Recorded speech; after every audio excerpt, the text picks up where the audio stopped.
Welcome to Retire Boldly, Alaska to France. We're trying a new view out the window, which goes to the front of the house, and that's to our parking lot. We can park about 90,000 cars in our front yard here. Welcome. We were just it's the 4th of July, and we all just ate, and we had barbecue again. You want to tell them what you made? Chicken wings, cheeseburgers, and kielbasa. So good.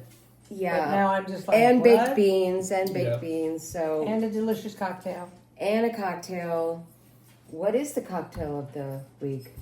Let's go with Singapore gin. Okay, that's weird. Yes. Okay. It's my new favorite. So 4th of July, what did you do today? I walked all over town with my family and saw the parade, had a great time. I drove tourists from the cruise ship to their distillery tour, Thank you. and then I took them back. Woo. Then I gave the van to another vendor who had his own private tour lined up. Yes. Then I watched the parade. He watched the parade. He went around town. There's lots of little booths and things like that downtown. And then our friend Austin is running for mayor, so he was in the parade. I think he'll win. I think so. Yes, he's going to be our I new think borough he'll win. mayor. He is the youngest borough assemblyman in the history of Alaska, something crazy like that. Yeah, he started right out of high school. Out of high school, he was elected So will to he the be our borough youngest assembly. mayor? Huh? Will he be our youngest mayor? Probably, yeah. Oh, Could that's be. awesome. Yeah. He travels with us, and we've been on a couple of trips with him. So this is Louie. Say hello, Louie. Oh my goodness. So this week the theme is, this whole past week has been a lot of things just falling into place. Every time we think about something that we need for the move to France, it just happens. And so I was talking to Eric about how back when you and I were courting back in the 1870s, so there's lots of fireworks in the background. Hold on. 5 minutes later. So as we were saying, when Eric and I got together about how long ago? It was 2011. We started chatting. But I had gone up north to Seward, and then he had come down to Ketchikan, and then we decided that he was going to move to Ketchikan and live with myself and my daughters. And I had a very tiny little house, and he owned a whole house up in Seward, Alaska, and had lots of stuff, lots and lots and lots of stuff. And I said, just go back, put your house on the market, we'll see what happens. And after a while, it was like we kind of knew it was the right move to make, because Sold the house in less than a week. yeah, First person that looked at it. Marcus. Yeah. Then they wanted to move in a month, so I had to. We're like, get out! Yeah, have a bunch of garage sales and. And Load how up many the U-Haul. truckloads of magazines did you send to the dump? 2. And he had a big truck. 2 truckloads of magazines. I was very fond of model railroad craftsman, fine scale modeler, World War II, Rolling Stone. Whoa. Yeah. So it was really when it all happened, we were both like, what? Everything just kept falling into place, because it seemed like The right thing. the universe was telling us, like, it's the right thing to do. And then now that we have decided that we're going to move to France, like, every time we turn around, the path keeps getting Easier easier and easier and easier. Yeah, making more sense. Yeah, making more sense for us. I have not had one moment since we decided to go where I thought, oh, maybe we should rethink this. Not one moment. And in fact, every time I turn around, it's just more confirmation that we should. And there's so many people that are being very, very supportive of us going.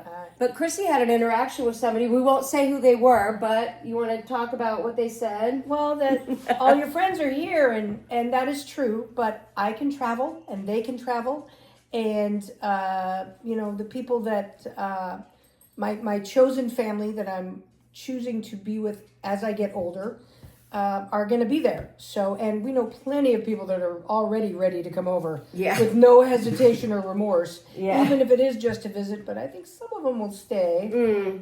Tracy. Yeah, we've had a few people that probably will converts follow end up us there eventually. Sure, we have our own little compound situation. Yeah, it takes basically one dinner party for us to explain the XYZs of moving to France, and they're like, really? So we have our meeting with French Connections HCB on the 11th. We're very excited about that. I'm starting to make a list of questions that we want to ask them. I've been watching a lot of their videos this past few days as we get closer to having that meeting. And just incredible information. 5 minutes later. So we are going to have a meeting, and we're going to be able to ask a lot of questions. We've already gone through a lot of the steps. We already have a Money Corp account. We've already transitioned US dollars into euros so that we have a nice little chunk of change to work with over there. We have started to think about a change of location, however. Yes. Anybody want to speak to why? Because it's too freaking hot. So we're going to go further north. Yeah, we've been looking at the weather. It's this scorching hot, and it happened last year too. And everybody was like, "Oh, it's an anomaly," and we'll see. It's not. It's not an anomaly, and it's demonstrated by what's happening elsewhere. Not an anomaly. So we are thinking, we're not crazy. We don't want to boil ourselves alive. We really probably would do well with 75 and seasons. So we're gonna we would love to have some seasons where we get to see the sunshine in the summer and maybe some snow in the winter. So we've sort of broadened our search back to Brittany and Normandy. Yeah. So that was one of about 4 or 5 months ago. Yeah, we were thinking about Rennes, that area, which is beautiful. And I love the Brittany area because it kind of speaks to that whole Celtic vibe. And I used to live in London, and that speaks to me. And we just need to find a place that has 3 little houses on it and a big fenced yard for dogs. Yeah. So we're going to have our meeting with HCB, and we will report back next week. We have guests coming in, and actually I'm going to do an interview with Scott. He's one of my best friends, and he and his husband are moving to Mexico. I think I've mentioned that before. And they sold their house, and they're coming to Alaska just to kind of have one more last visit with us. And you're holding their dog hostage. And I am holding their dog, Bobby, hostage. She came back with me so that they could have the opportunity to empty out their house for the last week before moving. Very quickly. Yeah, and so Bobby is here with us, and they're going to come and pick up Bobby and spend a week here, and I'll interview Scott, and we'll talk about what it's like for them moving to Mexico. Yeah. A little bit different. They've already gotten Mexican citizenship. Wow. So, which is amazing. I mean, everything for them fell into place as well. Exactly. Same kind of thing. Quickly. The path just opens up before you, and if it's meant to be, it's meant to be. And every time we turn around, another door seems to open and says, "Here, we'll make this easy for you." The universe just keeps saying, "We're going to make this easy for you." And I'm ready. Yes. Ready to go. Yes. And a good lesson from my dad. And he loves to live in Costa Rica, any place warm.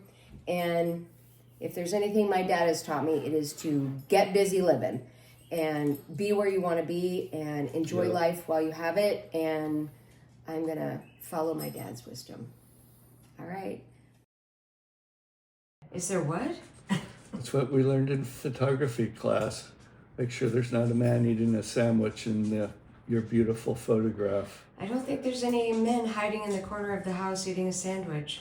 Okay. Go for it. 4th of July edition. Here we go. What's the drink? It is a Singapore gin, a twist on the Singapore sling.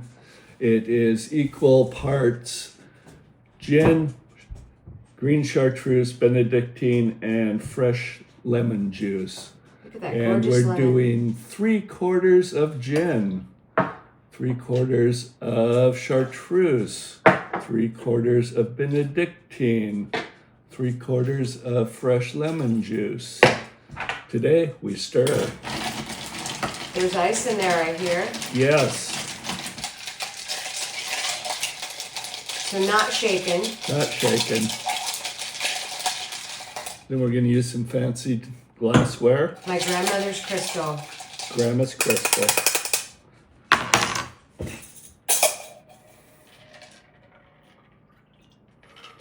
Now, what is Benedictine?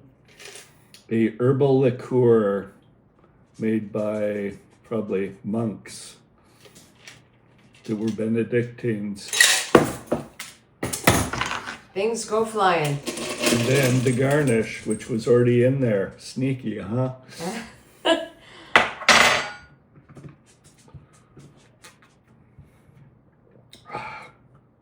I really like this one. Yeah? Yeah. Happy 4th of July. Happy 4th of July. All right, that's it. We'll catch you next week. And our love again to the Europats and everybody in Texas going through, and the whole East Coast going through this horrible weather. Sending our love to everybody. Yep. Au revoir from Ketchikan. Au revoir. Bye.